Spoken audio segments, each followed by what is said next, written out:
As I was developing this show, there was really only one guest I wanted to lead with, and I'm thrilled Angus agreed to be on the show since we had never met.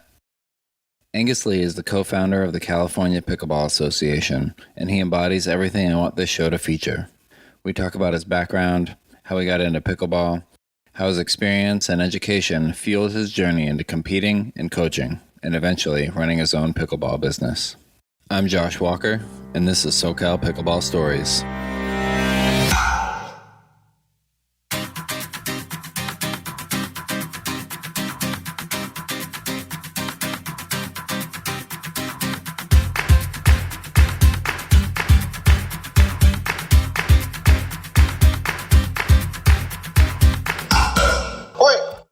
Angus Lee, thanks for being here.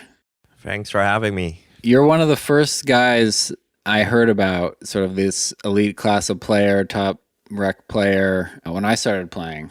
I heard about you from Tim Chuko. You guys used to play together? Yes, me and Tim are actually pretty good friends. We play like few tournaments together, and we got some really good results. And after that, he started his own pickleball paddle company, and then I started running more pickleball tournaments.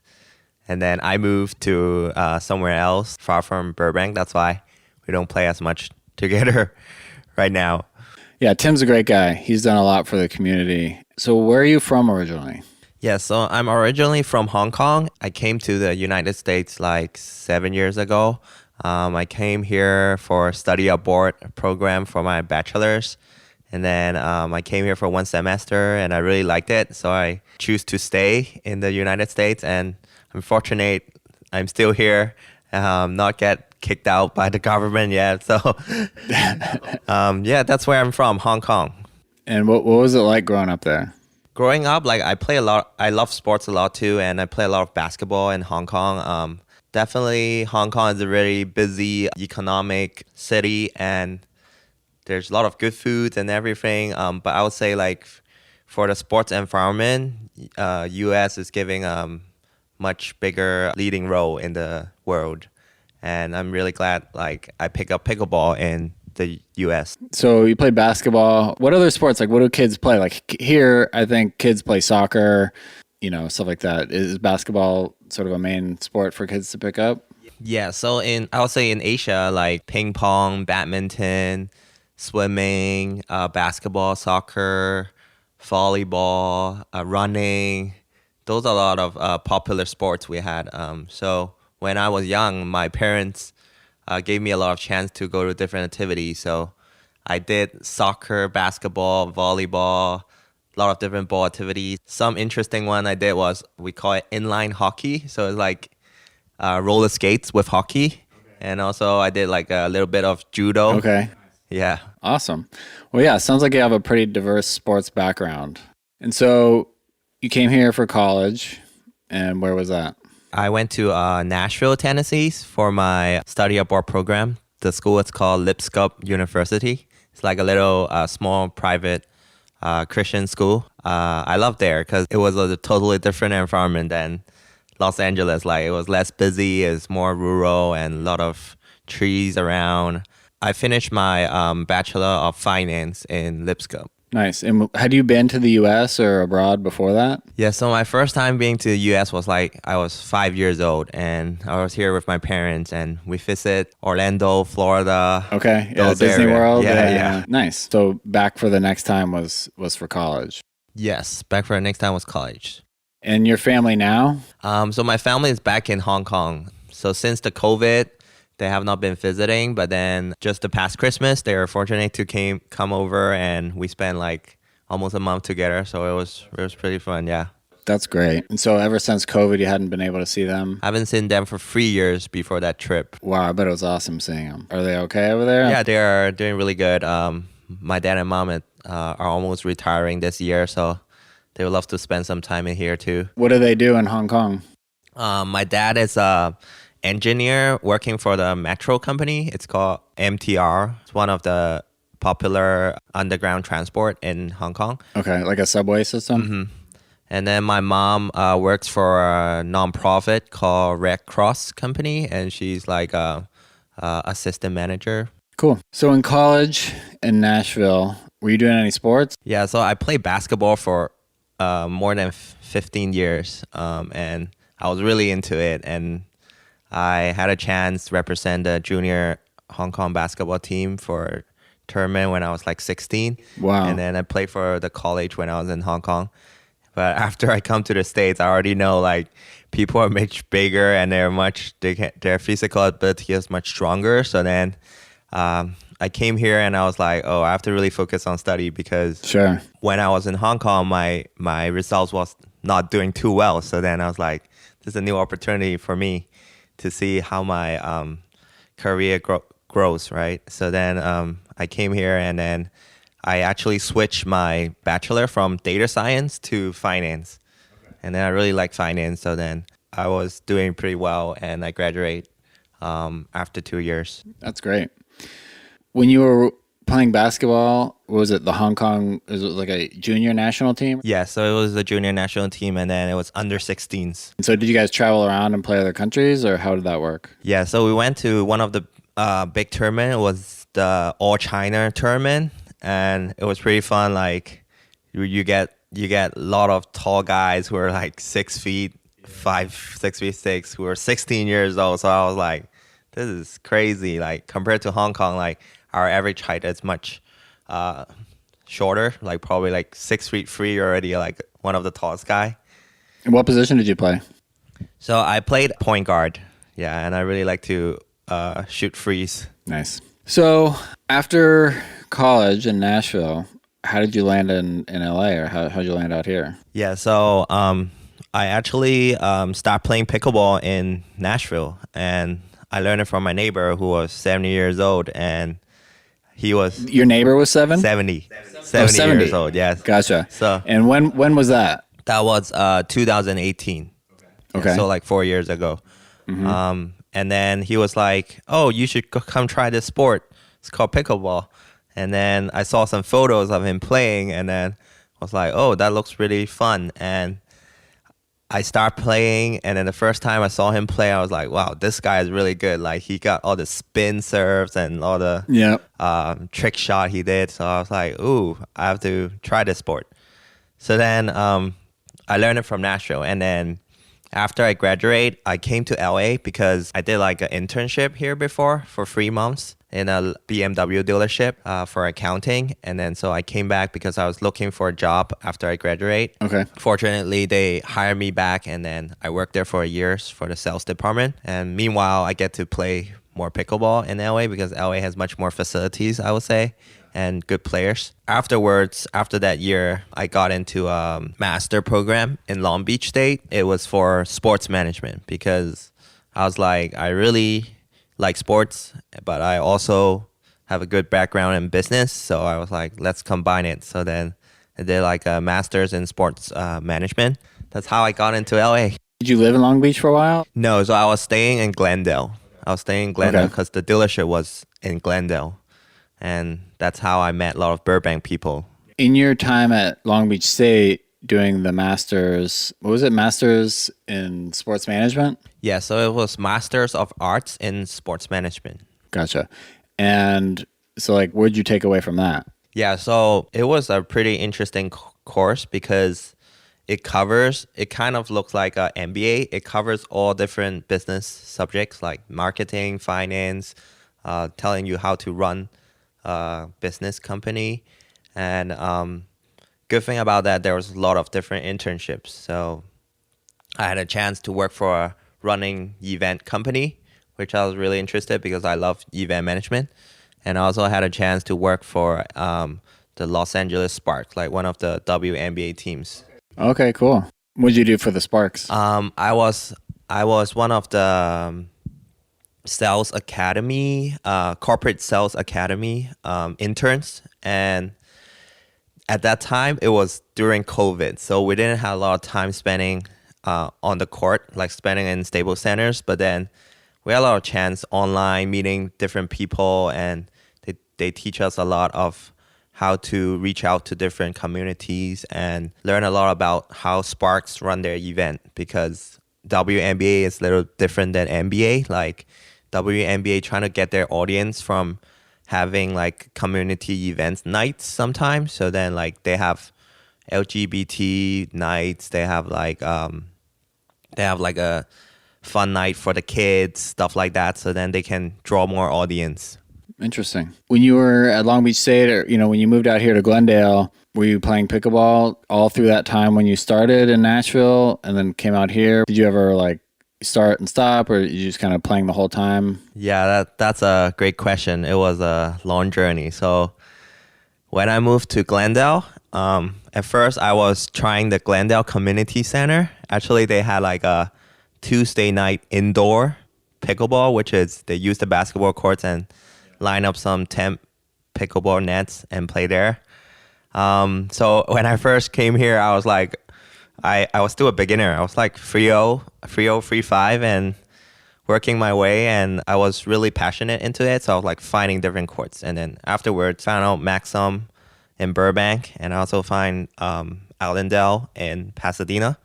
So then one great thing about pickleball, it's pickleball people are really nice. Like once you know one or two of them, you know the whole community, and you get much greater matches and greater places to play pickleball. Like I met Tim Trucco and their friends in Burbank. We play a lot together. And I also met some of my friends in Allendale, which we become really good friends right now. One of them, his name is Jeffrey. He's actually the court owner right now for Courts at Piccadilly, which is in Arcadia. So that's where I play a lot right now. Yeah, it's just crazy how pickleball can get you to different people and places, I would say. Yeah, it's a great community. I think that's part of what makes pickleball unique. So you had your neighbor in Nashville introduce you to the game. Come out here, still like to play, and you start meeting people. Were there any people in particular that helped develop your game from the 3-5 to higher? Was there anybody that coached you at first? How did that go? Yeah, I mean, there's a lot of people helped me in between. One of my first coach in Nashville, his name was Danny. He was the guy who was my neighbor, and he was the 70 years old guy, but he has like great skills. And he really got me into pickleball, and he's now living in Florida. So then I believe he got much more pickleball there too. After I come to LA, I would say thanks to my friend Jeffrey a lot, because he is really into pickleball. Like he's one of the MLP owner right now for the Bay Area Breakers. Because of him, he built the courts in Arcadia. He invited a lot of pro players to the courts. I was fortunate that I was one of his friends, so I get to play at his courts, and I get to meet a lot of good players like Jesse Irvin, and also Jeff Warnick, Scott Crandall, and a lot of different 5-0 players and pros. So I got a lot of my games improved from there. Very fortunate. I get to play a lot of good games with other people in Burbank or Thousand Oaks, Pasadena as well. And I think that really helps my game, just getting to play and know better players and watch a lot of YouTube videos. Yep. That's how you improve, I would say. In Thousand Oaks, the courts at Ventu? Yes. One of the people I want to mention, his name is Jude Tentaco. He was one of the active players around Thousand Oaks, and he loves organizing round robins, money balls. So then he will like invite a bunch of good players, like different levels, probably like 4-0, 4-5, 5-0, and then he organized a lot of round robins there, and just in the weekend, and you get to play like 10 to 12 games, and it's very competitive, and it's really fun, and can really learn a lot just from doing those weekend round robins. What do you think it is about pickleball that sort of hooked you? I feel like it's a unique game,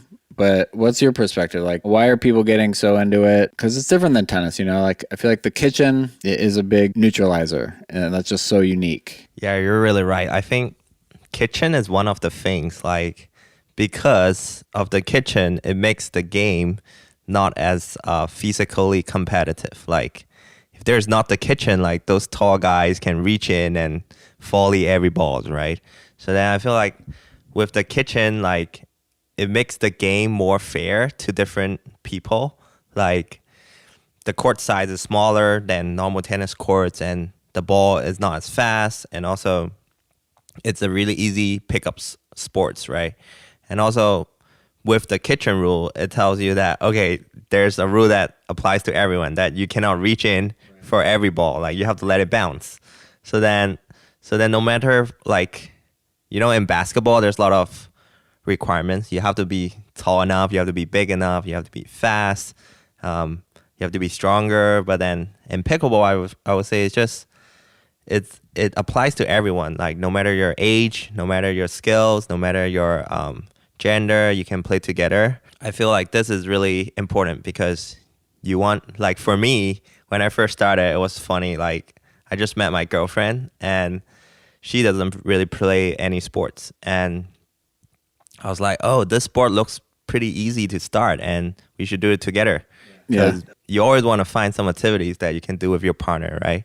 So then basketball was not one of them because the ball is so hard and it could hit her and she probably don't like it. So I was like, oh, let's try pickleball because it's easy. Ball doesn't come really hard and it's easy to learn. This court is small. You don't have to run that much. So I'll say how easy the sport to start is really important.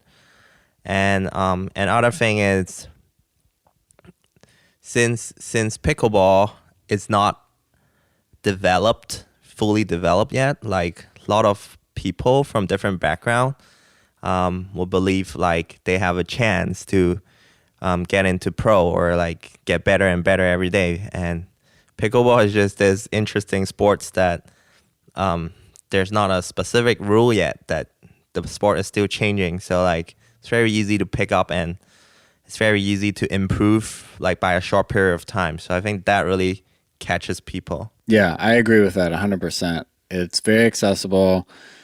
Once you start getting real good, you can compete. I mean, if you pay the entrance fee, you can play in a pro bracket and play against some of these guys. It's really accessible in that regard.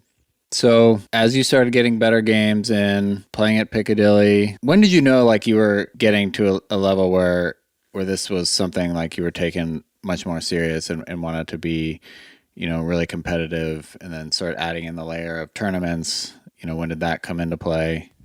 Yeah, so my journey is a little different than most of the players, I would say, because I start from, as I said, I was a 3-0 player, and then I started playing tournaments just for fun because since I grow up, I'm always a competitive person. I love to play different sports events, different sports competition. And so I was trying out different tournaments. I was playing in a 3-5 tournament and maybe it was in Melba Bishop, I think. And then I start doing a little bit better and better. Like I had a lot of failures too. Like there's a lot of tournaments I didn't medal. I've been losing pretty bad, but then it's just that little improvement by day really gets me to try compete again. And I started doing well in 3-5, and then I think I jumped the 4-0 level and it goes straight to 4-5 because I was like, oh, I kind of feel like I found the key elements to how to play this game. Like for me, a lot of tournaments, it's about strategy. It's about how you and your partner build up your chemistry. And I feel like when I get into the 4-5 level, I think the first tournament I won was in Thousand Oaks area.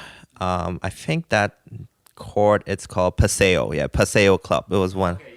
Paseo, that's Santa Clarita. Correct. Santa Clarita. So it was one of the tournament. Me and my partner Byron, we did pretty well. So then we got a gold medal in 4-5 man doubles. And then I feel like after that, I start training more and more in the Piccadilly courts too. It gets me into trying the 5-0 level. So at first, trying the 5-0 level, it was a pretty difficult task for me because I feel like I still need a lot of skills to develop into that level, especially like my drives was not strong and low enough. And since I don't have that tennis background, but then with more training and more good games with better players, I was successfully getting 5-0 medal in the Newport tournament in 2022 summer, actually, not that long ago. And starting from there, I start trying to partner with different partners, and I feel like I get more of the game that how the strategy works and how the team chemistry works. So then I was successfully to medal couple 5-0 tournaments in the later year of 2022. And after that, I was like, since I'm not that young anymore, like I'm 27 right now, and I should really try pro if I really want to try it. Yeah, that's the time to go for it. So then I really just trying to see what can I do in this year and see how my pro results will go. Yeah, that's great.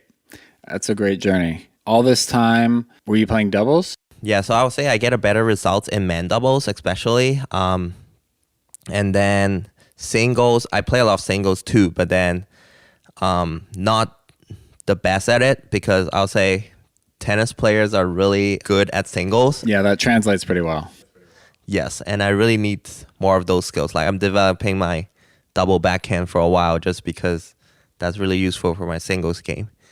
But I really like singles too. What about mixed? Yeah, so mix is interesting because first thing, I really like to play with my girlfriend, Sini. So we normally will go down 1 or 2 levels for me to play. We just did like a mixed 4-5 tournament in the Masters. And no matter we win or lose, we always have a great time. So I was not as competitive in mix. But also sometimes I get one of my good friends to get into mixed doubles. So then some of the matches I get, like we're able to medal in one of the mixed 4-5 tournament with my friend Michelle last year. So that was one of my good tournaments I remember for mix. That's great. Well, I'm glad that when you play with your partner, you guys get along. If you're playing with your significant other, that could go one of two ways. It's good that you guys can play nice.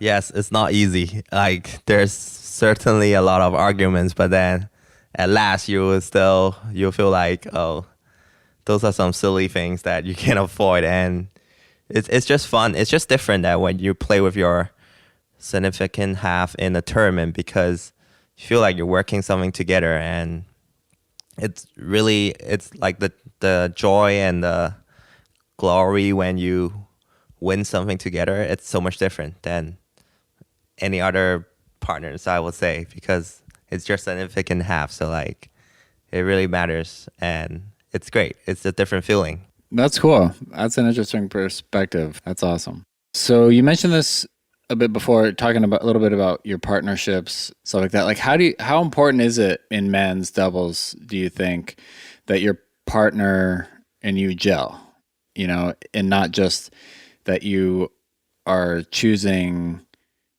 the best player that will, let's say, play with you, What's the difference there in terms of finding someone that your games mesh with rather than just a high-level player? This is a really tricky question because normally you think like, oh, if you get a best player in the men's and you will get a good results. But for me, I think a little differently. I think like it's the partner who can help you to reach your potentials, because like in men's doubles, for everyone, it's like in gender doubles, everyone is like pretty equal skills.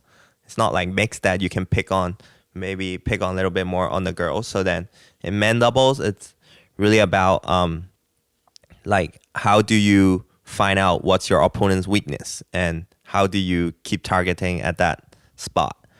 Or like for me, sometimes I like to play more on the left side, and I might really want to find a good partner who is great at the right side and to help me to play my best game.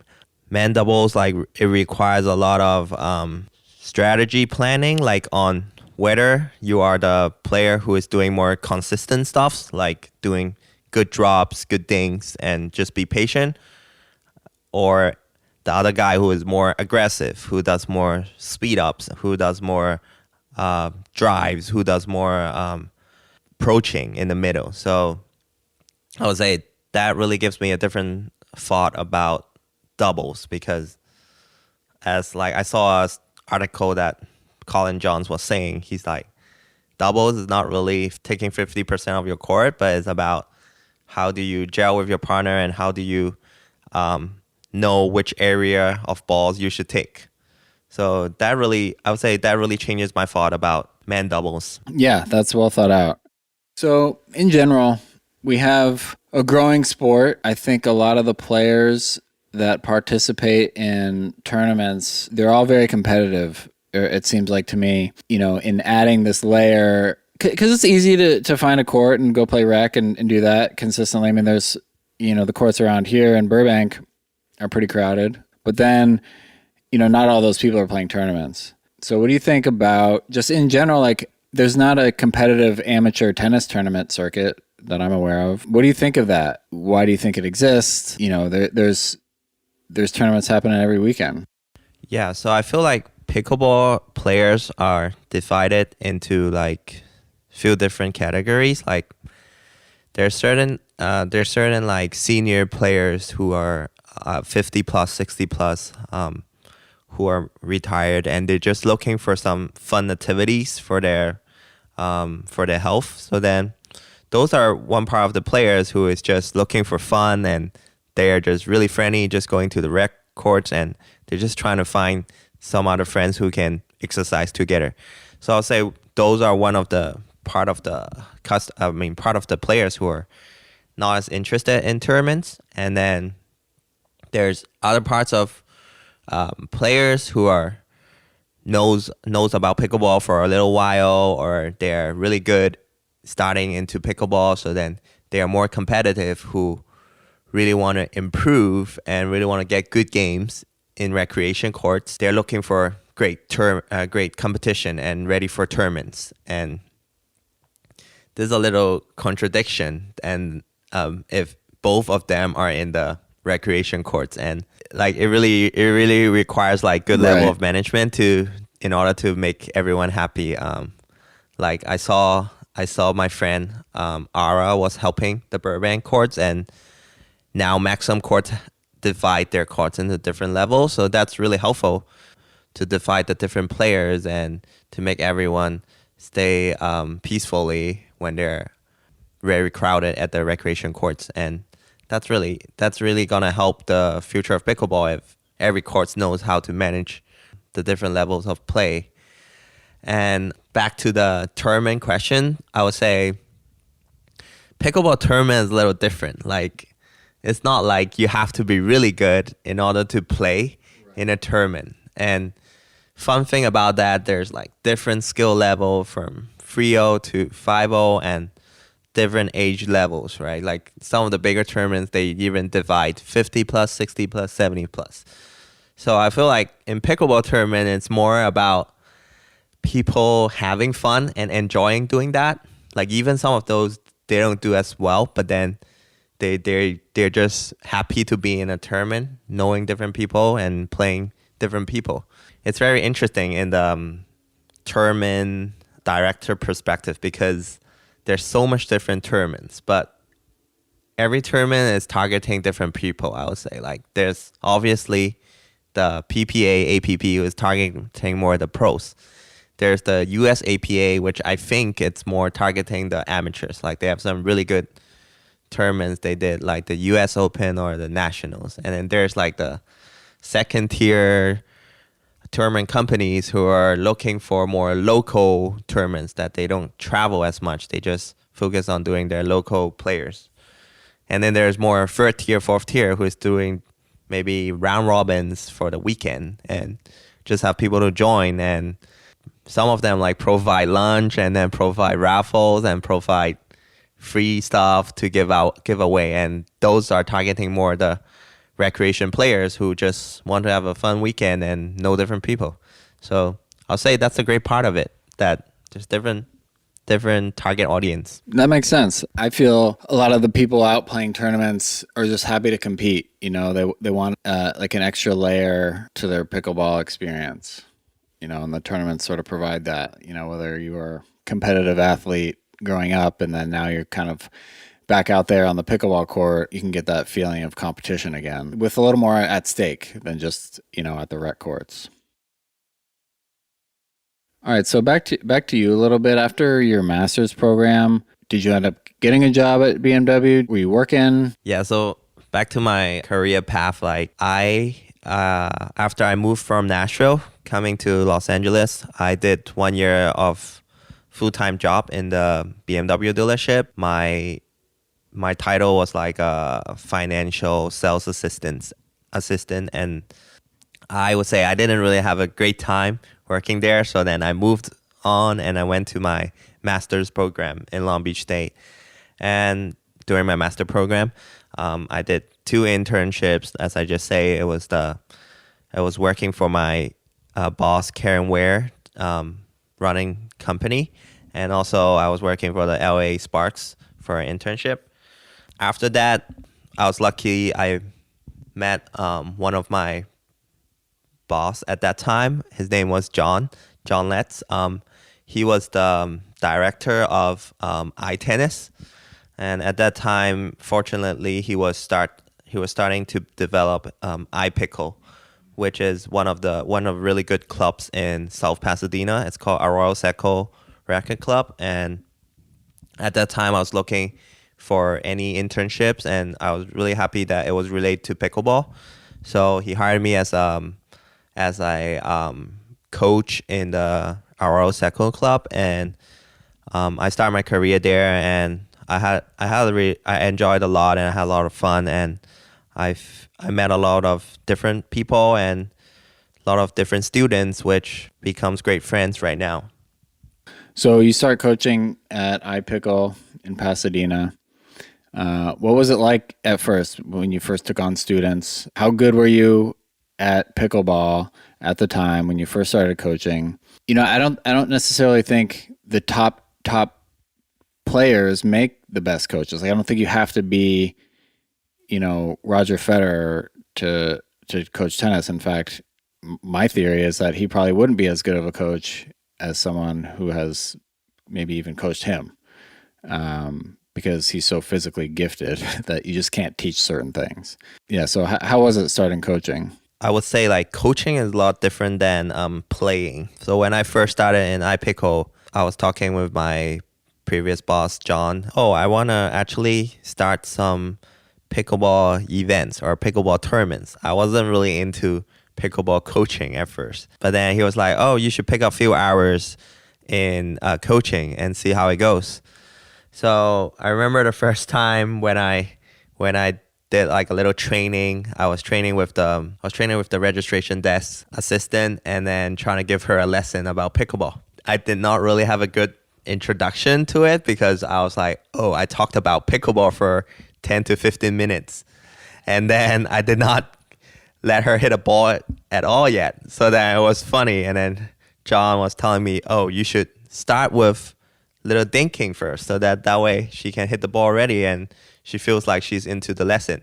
So then it was not an easy start at first, I would say, because it was hard to find students as well. At first, I might only have 3 to 5 students for a week. And then things start getting better. iPickle was really good at doing their marketing. So they're really able to spread the words around. And I was able to get more students. And afterwards, I would say because I took a lot of physical activity classes when I was young, so I really know kind of how to act like a coach, because like being a coach, you really have to plan what's your lesson plan. You have to know how to regulate your students. Like, don't let them to mess up with your class. Like, some of them might be chit-chatting too much, or like some of them not paying attention. And you want them to really pay attention and to learn something from your class, right? I would say I was like a 4.0, 4.5 player at that time. Like, being a coach really doesn't matter about your skill level, I would say. It's more about how much you know about pickleball and how much you know about how to train your students, because like you would need to watch a lot of different training videos. Like I watch a lot of pickleball trainings just in YouTube, and you'll find a lot of drills to do for different levels of players. So that's the most important part, is learning how to apply the different drills to different players. And once I start coaching, I would say after 2 or 3 months, I start getting more used to it, and my lesson plan was running more smooth, and I was able to get more private students. And meanwhile, I was also developing some group classes, which is great because pickleball class is a little different than tennis class. Like pickleball class, it's best to have 4 people. That way you can run a little doubles game and also give them more on the strategy. Like it's very tough to just to have like 2 or 3 students, because it's kind of like in between. Should I do a one-on-one or should I do a doubles game, right? We'll get back into coaching in a few minutes, but I just want to kind of cap off the tournament stuff and your personal kind of journey through there. So when you're getting ready to play a tournament, like let's say last year, I saw you and Tim at Newport. I think you guys got silver. Yeah, I remember watching that match and it was super high level. So like at that time, you're highly competitive in 5-0. How are you preparing for the tournaments? Were you drilling a lot versus rec? Were you and Tim getting a lot of reps together, or whoever you were playing with for the tournament you were prepping for? Yeah, like I mean, there's a lot of like nerves, on the day. Some people could get tight. How do you like prepare for that and deal with that? I would say when you play in a tournament, you always only have 70% of your game, because first it's like you get nervous. Like I get nervous too. No matter I'm playing 3-0 or 5-0, you get nervous because you don't know your opponent. The courts are different, the balls are different, and the points are really tight. Every point really matters. I would say finding your best game and your best way to play is very important. Like for me, I would say my best game is to hit drop shots, like good consistent drop shots. Is to be ready for counterattacks and be patient on your dings. So those are some of my things that that's how I start my game. Normally I want to make sure I'm comfortable with my drops and I'm ready to move up and I'm ready to be patient and be ready for that counterattack. And other thing is that tournament was really memorable because it was one of the first 5-0 tournament that I medaled. Me and Tim, we met through the Arcadia courts, Piccadilly courts, and he was from the OC area, so we were lucky that he was really into pickleball and he just keep driving over to Arcadia every week. And I saw that he was a really aggressive player and he has some really great hands and good power. And one of the other thing I like about Tim Ryan is that he hustles for every ball. Like no matter the ball was an overhead for your opponent, he still be ready and he's trying to save the ball every time. He even like fall for the ball that he wants to save. Yeah. So I feel like we really gel together because he was the one who's really good at the right side and he's ready to be aggressive. He's ready to save every ball. That's kind of my style, which I love to be hustled to save every ball as well, but I play a little bit more consistent. So we were really able to gel and we stack a little bit that I'm playing on the left, he was playing on the right.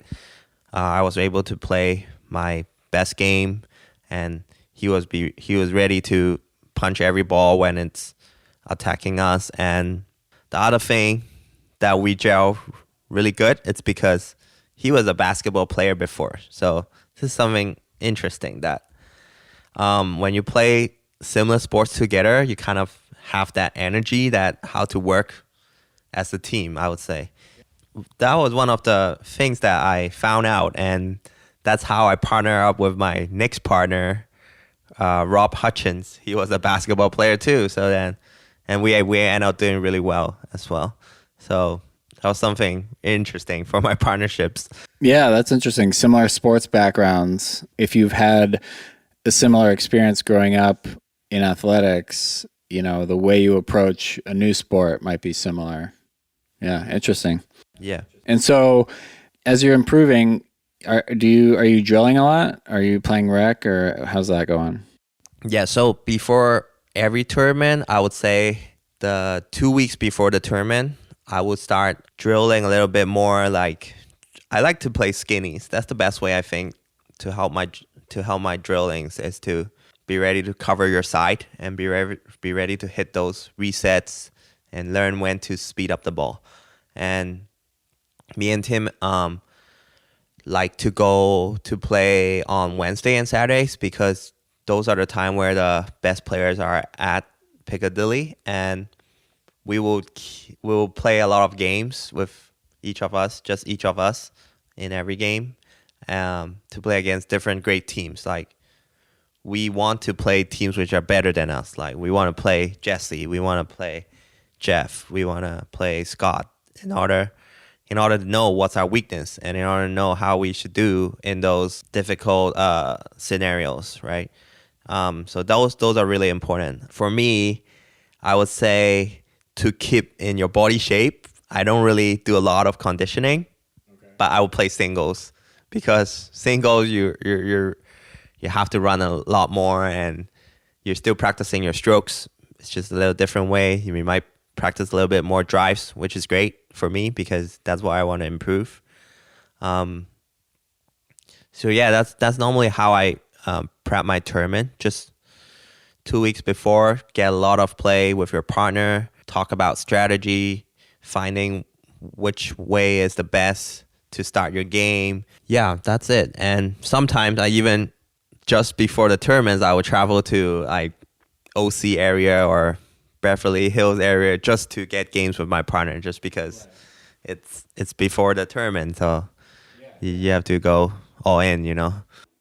So you and Rob played at Nationals. Yeah, and how did that go? We got silver in Nationals, and then there was a tournament we played before that. It was the USA Newport Championship. So that was the qualifier for Nationals. So we got gold in that one, but that was a really close match. It was gold medal match, and I remember we played Daniel and we played Walter Lau. So we lost. We actually lost the 2 out of 3, but we came back and won the 1-15. Oh, yeah. That's how we got. You had the back pocket. Yeah, had that in the back. You stayed in the winner's bracket. Correct. So they had to beat you twice. Correct. Yeah, that's a tough ask. Yeah, that's great. So the latest tournament you played was PPA Masters? Correct. Okay, and that was earlier this year in Palm Springs, and you played in the pro bracket, right? Correct. That was my second time. Talk a little bit about that. Like, I know the brackets were huge and they kind of got split up. There was some rain. You know, how was that? How was the weekend? Yeah, so the PBA Masters was a really nice venue.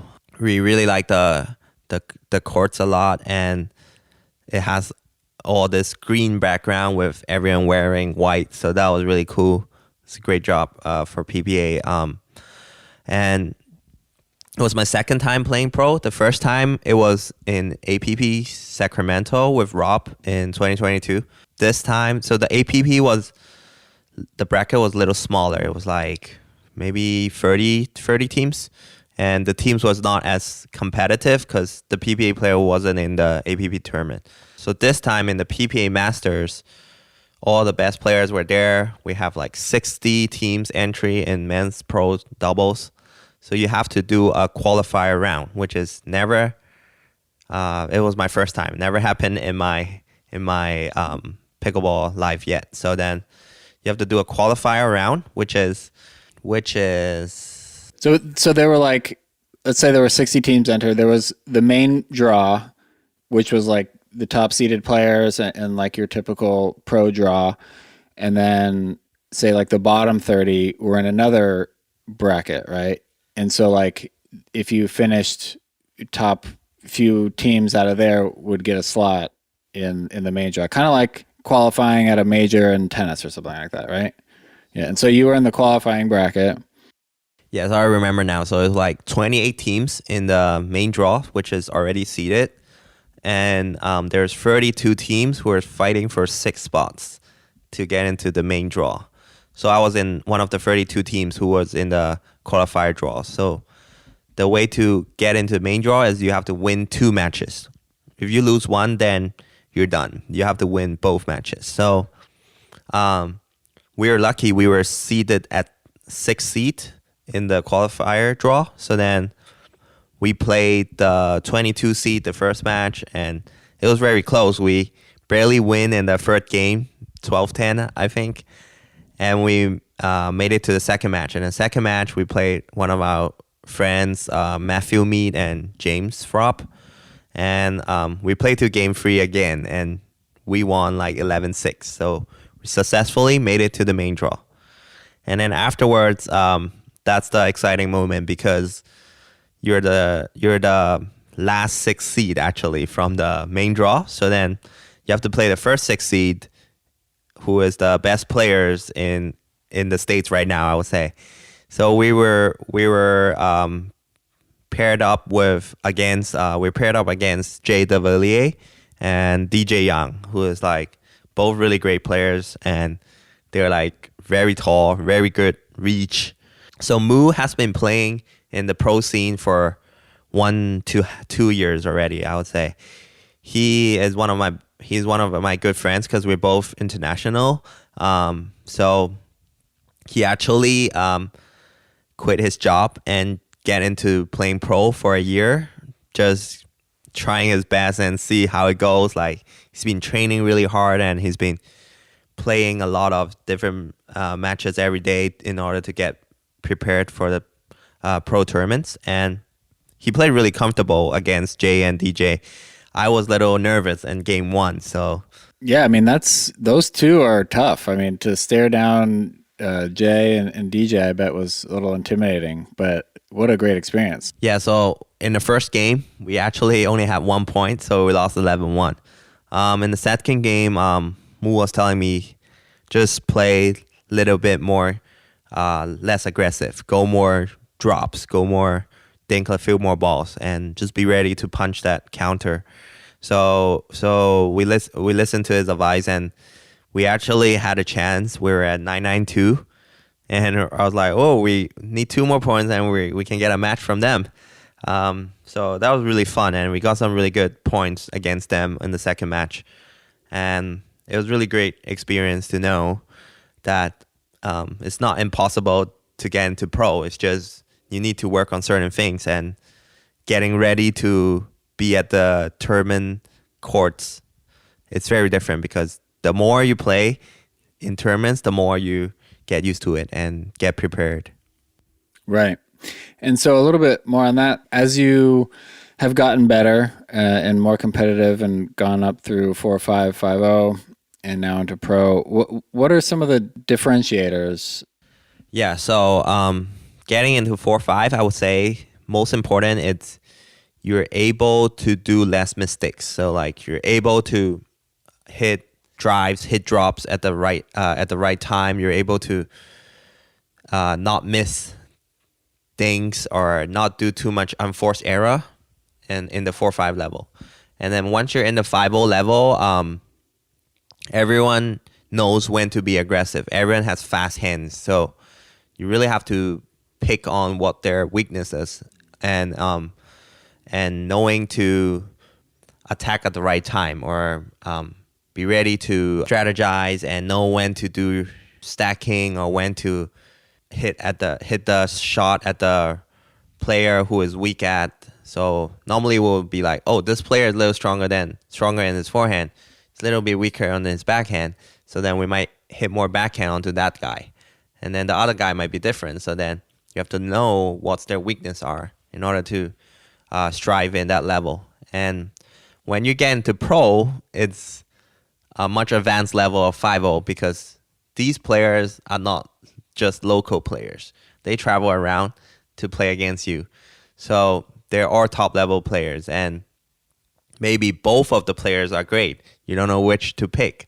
But I would say even in pro, it's just who make less error, who makes better decision, and who is hitting the shot more confidently. Like you see Jay and DJ, they can really roll the ball, and they can really power their fifth shot really good, and they can push you back really well.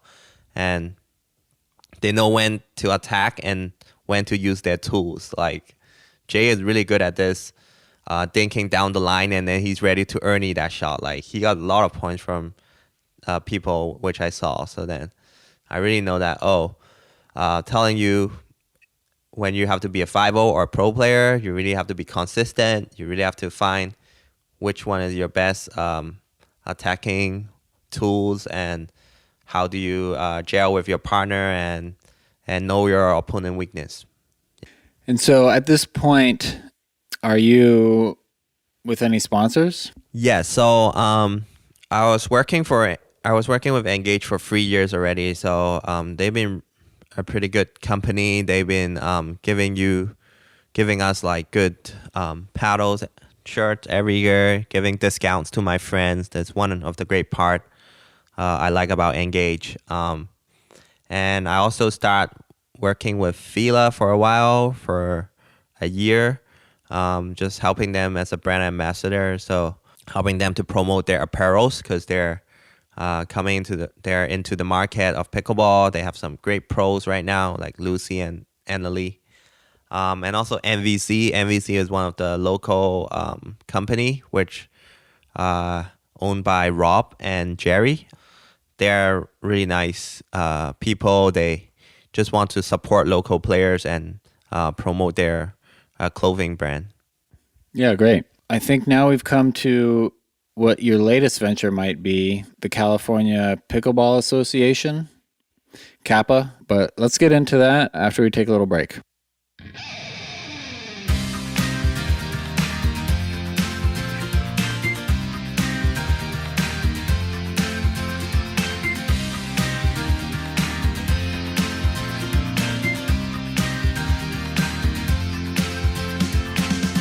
All right, we're back with Angus Lee, the founder of the California Pickleball Association. So how did that come to be, Kappa?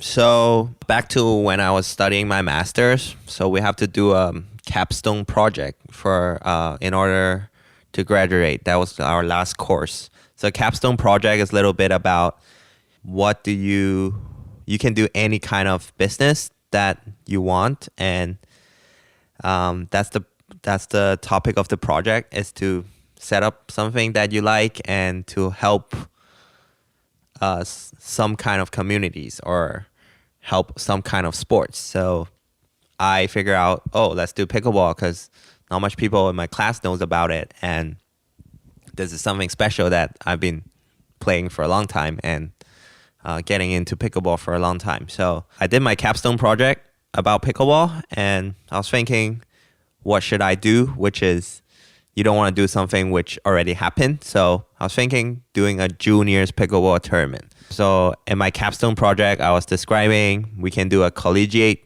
junior tournament, which different players from college gets to know pickleball from their PE classes.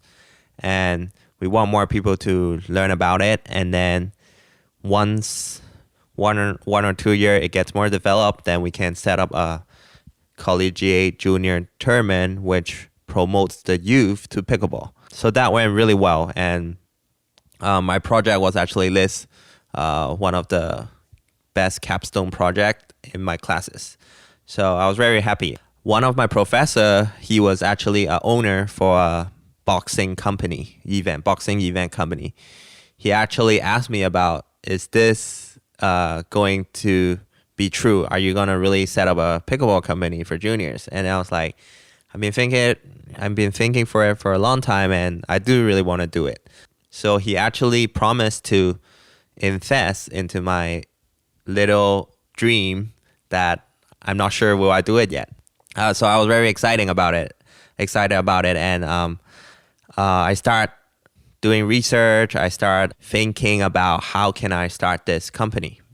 So after that, I met some of my friends in Arcadia, which is now one of the owner. His name is Derek Lin. We become really good friends after I met him in one of my tournaments that I organized, and he was one of the participants. So then we play a lot of pickleball together, and I was talking to him about my capstone project. At that time, he was already a business owner. He does a furniture business. So he knows really well about how to do the administrative stuff and how to do the marketing and how to do the sourcing for different business. So fortunately, he was really into it too. He was like, I'm down to do a pickleball business. He's really passionate into different sports activities. So he told me about that, and I was thinking, oh, so should I go with my boxing event professor, or should I go with my new friend who is really into pickleball too? So then I chose to start California Pickleball Association with Derek because he was really passionate, and I feel like we can gel together to start something. We're both really passionate into sports, and we're very outgoing and friendly. He's a friendly person. So that's how it gets started. And funny thing about that, before that, it was before we started a company, he knows a lot of people in Arcadia. I knows a lot of friends in Pasadena, the Allendale crowd. So then we combined together and we did a little tournament called Minor League Pickleball. So it's the same format as the Major League Pickleball, which is happening right now. So normally you have 2 guys, 2 girls, but because we're short of girls, so we did 3 guys and 1 girl. So we set up 8 different teams, and you're gonna play in a format for 7 games. We're playing a format of 7 games rather than 5 games. So each of your player gets to play with the 3 different partners once. So that's how you get 7 games. And we did a little minor league pickleball thing, and it ran really well. Every team had their own shirts, and the competition was really good, and we ran it really well together. So we really decide, we should start a company and do pickleball tournaments for the community, for the local community especially. So that minor league pickleball, that was kind of like the first event, your first sort of trial run. Yes, so we didn't plan as an event. We just planned, it was for fun. Just our friends gather together and do a little pickleball competition. But you ran it like a tournament kind of, and just kind of getting your feet wet. Yes, correct. I always have this event management spirit that I want to create my own event, and I like creating events. I like seeing people gather together and have a great time. So then that's how I come up with this idea to do a pickleball tournament company. After we start Kappa, first thing we're thinking about what's our name. So at first we have some interesting names. Like we were thinking rather Kappa, we would call it CPA. But then CPA is like accountant, right? So then it kind of contradicts. So we're lucky that I invite one of my friends. His name is Mark Gerges. He's one of really good designers. So he's really nice about helping us, and he wants to help us set up our logo, our website, and our brand. He suggests to use CAPA rather than CPA because if we stick with CPA, it's gonna be a little contradiction. I think Kappa sounds much more popping than CPA. So yeah, it's a great little acronym, and people just call it Kappa. That's great. Thanks. So starting from last year, June, that was our first tournament.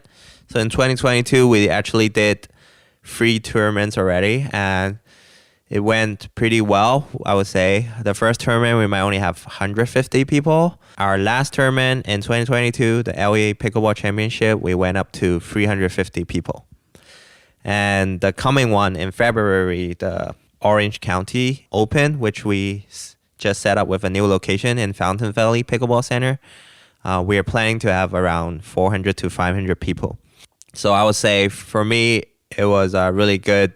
It was a great career changing path, and it was great turning point for my life because I've been always wanting to do this, and finally it happened. And I was really grateful for everyone who helped me with it and who support us with it. Another thing I want to talk about is our volunteers. So running an event, it's very important to have some volunteers because like 2 people can't do everything in an event. So our volunteers actually a group of pickleball players from Arcadia, and they're really into pickleball tournament as well. And we're very fortunate to have them to help us to do scorekeeping or registration, or raffle drawing, stuff like that. I mean, they don't get paid, so then I'm very fortunate to have them. Like, we just do a little company lunch and we give out some shirts to them and also give them free entries after every volunteering. We're very grateful to have them. Like, without them, it's really hard to work on our tournaments. I'm sure they're inspired by you guys to want to volunteer. That takes a lot to get someone out there for free. So I'm sure you guys are doing a great job of taking care of them.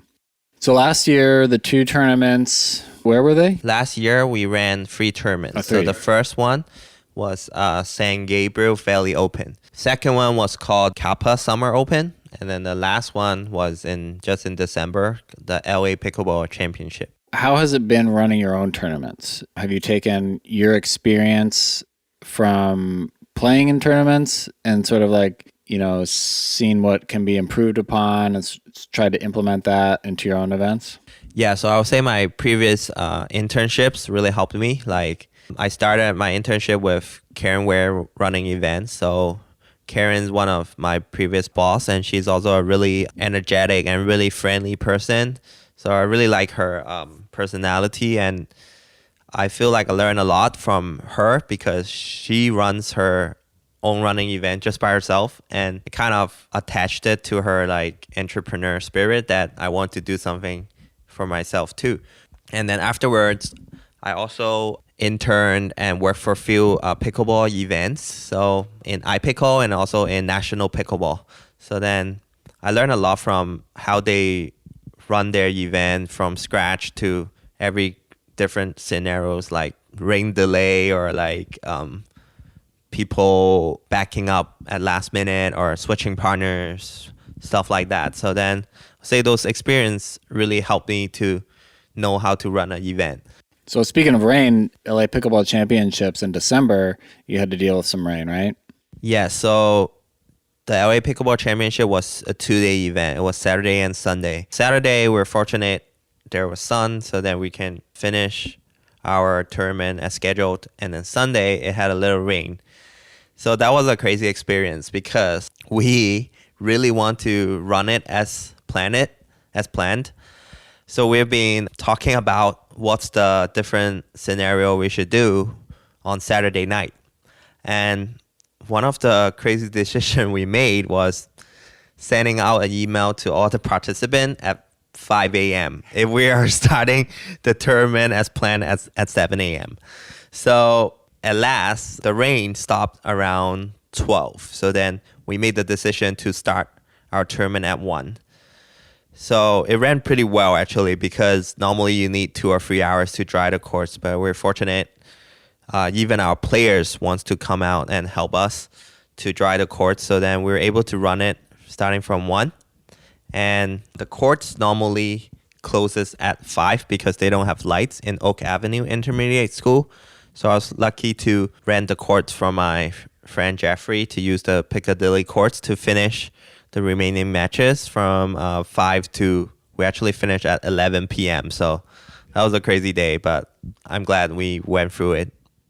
In my experience, whenever there's like a high-level pro bracket being played out at the same time, I feel like the experience for amateurs is not as good as if it were amateur only. Have you found that? This is one of the things which is very important for our company and very trusting this format can work better for our participants, because based on my tournament experience, based on my friends or others telling me about tournament experience, a lot of time tournaments are running in double elimination format, and it can take maximum or minimum like 8 to 12 hours a day to run the whole thing. So in participant perspective of points, if they are not as a great player in their division, they can only play like 2 matches in a day, while they are spending time to travel and also time to wait in between matches. Like in PPA Master, I have friends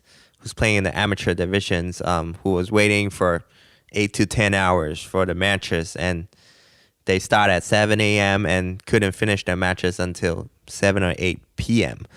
So in Kappa, we really trust this format that we want to do round robin format. And if there's teams like more than 10 teams, we'll separate the round robin format into 2 groups. And first 2 places of each group will get into a medal round. And you will play the elimination format in the medal round. By this way, we believe like everyone can play at least 5 to 6 matches, or more, you can reach around 8 to 9 matches at least, in order to get their money, get their time worth to come to our tournament. And second thing, it's by the round robin and medal round matches format we made, players will only stay there around 3 to 4 hours. So you don't have to be there for 8 to 12 hours, which you don't know could you finish all the tournament matches. I would say this is a very important format and important selling point for our tournaments, because we want everyone to have fun. We want everyone to spend their time worth for the money and get more matches and just get to know different people and get to play more competitive matches during the tournament. Tournaments can be a long day.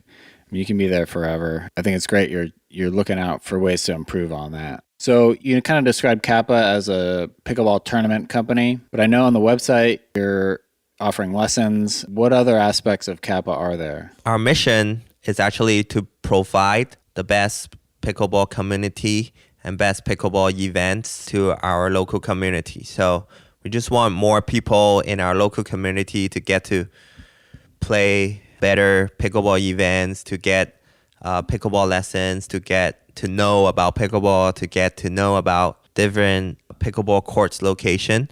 In our company or in our website, we're providing pickleball lessons. We're doing pickleball tournaments. We're trying to work with corporate who is interested to organize pickleball events or clinics. We also have information page about how to start learning pickleball and the pickleball recreation court locations.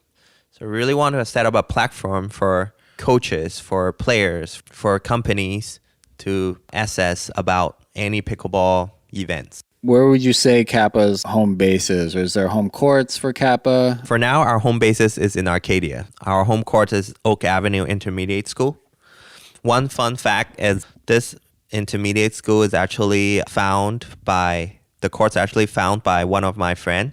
His name is Chris Branson. He's actually 60 years old and he's really passionate into pickleball. His name is Caden. He's one of the really good junior pickleball players, and he was one of the teachers at Oak Avenue Intermediate School. So he proposed and he donates money to create these beautiful pickleball permanent courts. And it was not get to use by the public because the courts were officialed by Temple City Unified School District. So we're lucky to get to know about the courts, and we talk to the school district and get to rent the courts from them. So I would say Chris helped a lot for finding the location as well. So we're happy.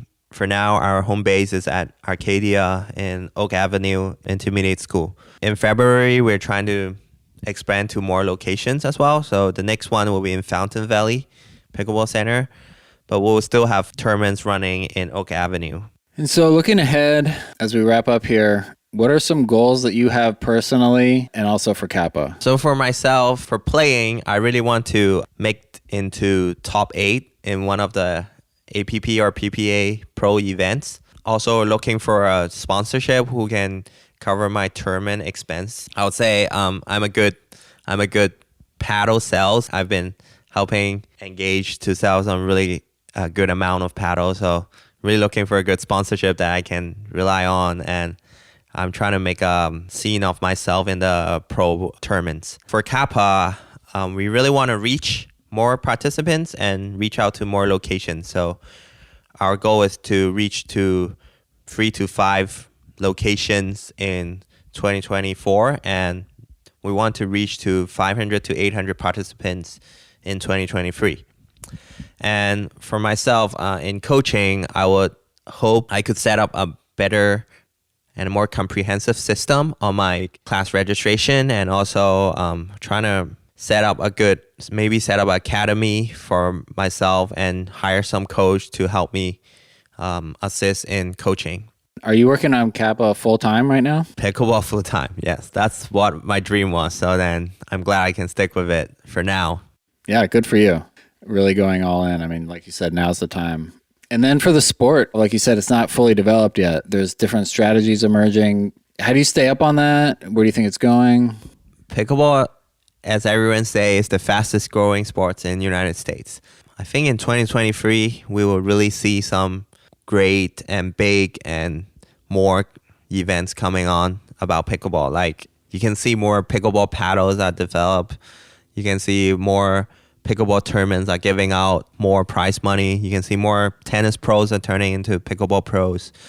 One other fun fact I saw is like in Asia, in Europe, in all these countries are starting to develop pickleball. Like there's much more facility, much more tournaments they are running right now. And for my best point of view, as we really wish in the Olympics, LA 2028, that pickleball can be one of the events. We hope it's possible. We don't know yet, but this is one of our dreams as a pickleball player, I guess.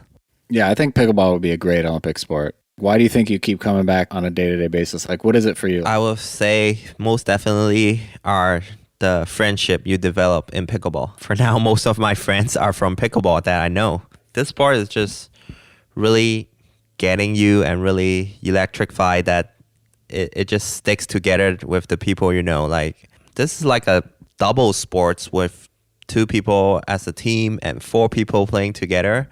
It really can develop that team spirit and also like knowing different people, as the sport is just suitable for different age and gender and skill level to play together. So I would say the friendship that I get is the most important reason that I'm still playing pickleball every day. Like if you don't go to play pickleball today, you might not meet that friend again for a week. But just because you go to play, you see your friends day to day. Second thing I like about it is just you are just improving every day with pickleball. Pickleball is improving into a different style every day as well, since it's just a really good developing sports. Like you can see different styles going on pickleball courts every day. And also it's very easy to get improvements on pickleball because the more you play, the more you learn. And also there's a lot of things which are not discovered yet, I would say,